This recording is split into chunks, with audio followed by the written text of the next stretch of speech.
যে এনডিএম আপনার দল জোটগতভাবে নির্বাচন করছেন কিনা একটু জানতে চাই। নির্বাচনের প্রস্তুতিও আপনার দলের কেমন বা সরকারের এন্ডে কতটা দেখছেন সংক্ষেপে যদি বলেন। জি জি, আপনাকে অসংখ্য ধন্যবাদ। হ্যাঁ, আমরা জোটগতভাবে নির্বাচন করার আমাদের পরিকল্পনা এবং আমরা বৃহত্তর যুগপৎ আন্দোলনে যারা একত্রিত ছিলাম তারা সকলে মিলেই এই জোটটা নির্বাচনে যাবার অ্যাটলিস্ট আমাদের ইচ্ছা। এর ভেতরে অবভিয়াসলি অনেক আলোচনা আছে, যেই কারণে ডক্টর পাভেল ভাই একবার পরিষ্কার করেছেন যে বড় সম্পদ।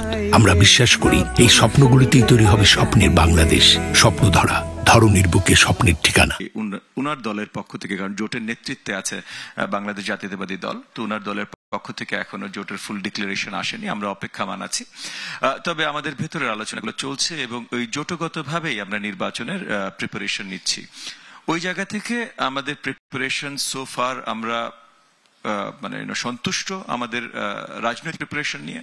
জনগণের কাছে যে সাড়া পাচ্ছি সেটাও খুবই আশাবাদী। আমরা বিশ্বাস করি সামনের নির্বাচনটা খুব সুন্দর করে যদি সরকারের কাছে অবভিয়াসলি আমাদের আরো কিছু আশা আছে, আরো এক্সট্রা কিছু কাজ সরকারের প্রয়োজন, স্পেশালি আপনার অ্যাডমিনিস্ট্রেশনের জায়গাগুলোতে, সেটা পুলিশিং বলেন বা অন্য সবকিছু বলেন, অ্যাডমিনিস্ট্রেশনের জায়গাগুলো থেকে আমাদের আরো কিছু আশা আছে সরকারের থেকে। তবে মানে আমরা আশা হারাইনি যে সরকার সেই জিনিসগুলো সুন্দরভাবে পূরণ করবে। এবং সরকার যদি আমাদের সাথে আরো বারবার বসতেও চায়, নির্বাচন কমিশনকে ইতিমধ্যে আমরা জানিয়েছি আমরা কিভাবে কোন জিনিসগুলো চাই। আর বাকি সবকিছু again it comes down to খুব অল্প সময় আছে, আলোচনা করে আমরা কত তাড়াতাড়ি কত সুন্দর করে একটা নির্বাচনে যেতে পারি।